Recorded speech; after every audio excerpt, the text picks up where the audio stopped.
सुप्रभात बच्चों, कैसे हो आप सब। मैं आशा करती हूँ आप सब बहुत अच्छे होंगे, खूब मजे कर रहे होंगे। आओ बच्चों, हिंदी कक्षा को शुरू करते हैं हम और अध्याय संख्या 19वें के साथ शुरू करेंगे, जिसमें हम एक संस्मरण देखेंगे बच्चों।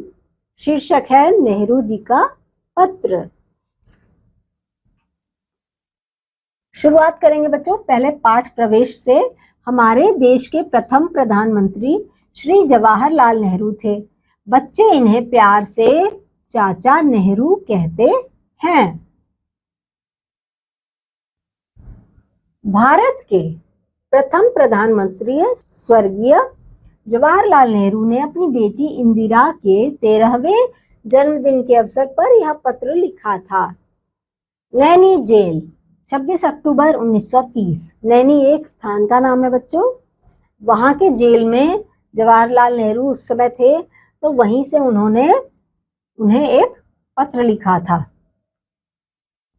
प्रिय इंदिरा, अपनी बेटी यानी इंदिरा गांधी को उन्होंने लिखा था, प्रिय इंदिरा, जन्मदिन पर तुम्हें कई उपहार मिलते रहे हैं, शुभकामनाएं भी दी जाती रही हैं, पर मैं इस जेल में बैठा तुम्हें क्या उपहार भेज सकता हूँ। वो कह रहे हैं कि जन्मदिन, जब आप बच्चों आपका भी जब जन्मदिन होता है तो आपके बहुत सारे आपको उपहार मिलते हैं ना।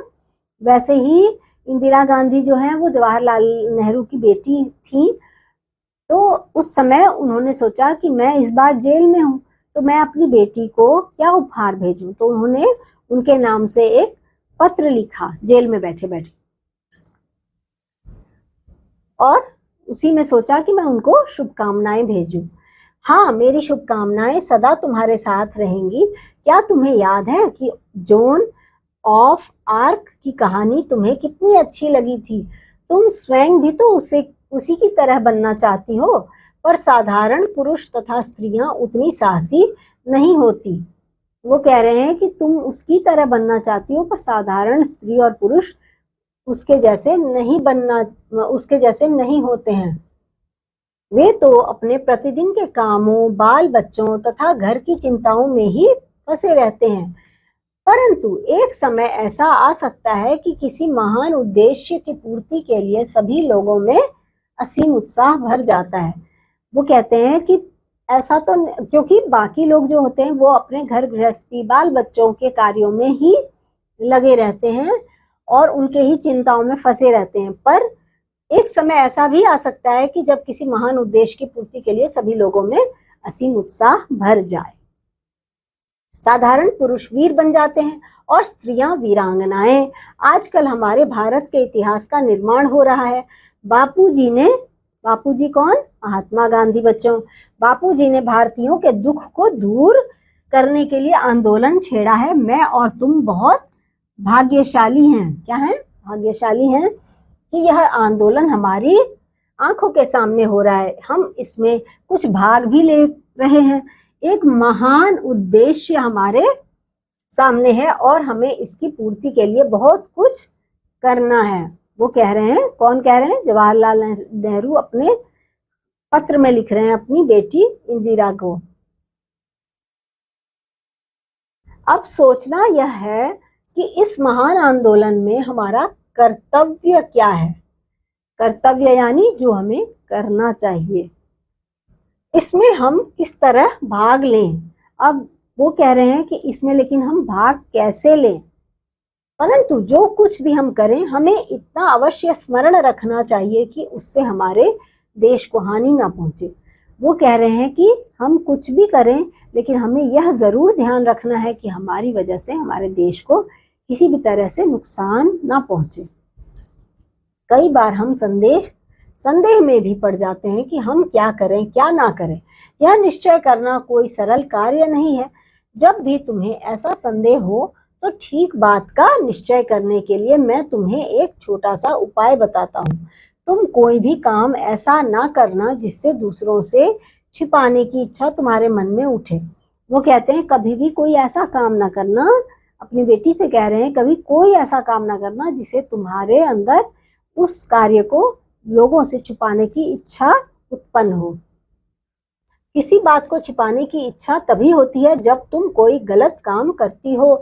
बहादुर बनो और सब कुछ स्वयं ही ठीक हो जाएगा। यदि तुम बहादुर बनोगी तो तुम कोई ऐसी बात नहीं करोगी जिससे तुम्हें डरना पड़े या जिसे करने में तुम्हें लज्जित होना पड़े। वो कह रहे हैं कि अगर किसी चीज को छुपाने की तुम्हें जरूरत महसूस होगी तो वो अगर कोई गलत काम होगा तभी। तो इसीलिए तुम अपने अच्छे काम करो, बहादुर बनो और ऐसे काम करो जिसे करने में तुम्हें कभी डरना ना पड़े और जिसे करने में तुम्हें कभी लज्जित ना होना पड़े। तुम्हें यह मालूम है कि बापूजी के नेतृत्व में स्वतंत्रता का जो आंदोलन चलाया जा रहा है उसमें छिपा रखने जैसी कोई बात नहीं। हम तो सभी काम दिन के उजाले में करते हैं। अच्छा बेटी, अब विदा। भारत की सेवा के लिए, अच्छा बेटी यानी इंदिरा गांधी जी को कह रहे हैं, अच्छा बेटी अब विदा। भारत की सेवा के लिए तुम बहादुर सिपाही बनो, यही मेरी शुभकामना है। और नीचे क्या लिखा है उन्होंने, तुम्हारा पिता जवाहरलाल। कुछ शब्दार्थ देख लेते हैं बच्चों। उपहार यानी कि भेंट, शुभकामना यानी भले की कामना, उद्देश्य का मतलब होता है बच्चों लक्ष्य, और वीरांगनाएं होती हैं वीर स्त्रियां। लज्जित का मतलब शर्मिंदा। यह पत्र नेहरू जी ने किस जेल से लिखा था? नेहरू जी ने यह नैनी जेल से लिखा था। नेहरू जी कौन थे? नेहरू जी हमारे देश के प्रथम प्रधानमंत्री थे। बच्चों यहाँ पर कुछ और अभ्यास कार्य हैं। यह पत्र किसने लिखा था? हमें यहाँ पर सही का निशान लगाना है। इंदिरा जी ने, नेहरू जी ने या देश के राष्ट्रपति ने? नेहरू जी ने लिखा था ना बच्चों। यह पत्र किस अवसर पर लिखा गया था? पुत्री के शादी के अवसर पर, जन्मदिन के अवसर पर। यहाँ हम सही का निशान जन्मदिन के अवसर पर लगाएंगे। बच्चों ये कुछ अन्य यहाँ पर कार्य हैं जो आप अपनी अभ्यास पुस्तिका में स्वयं करना। और मैं अब आपसे अगले अध्याय में एक बार फिर मिलूंगी। तब तक के लिए बच्चों बाय।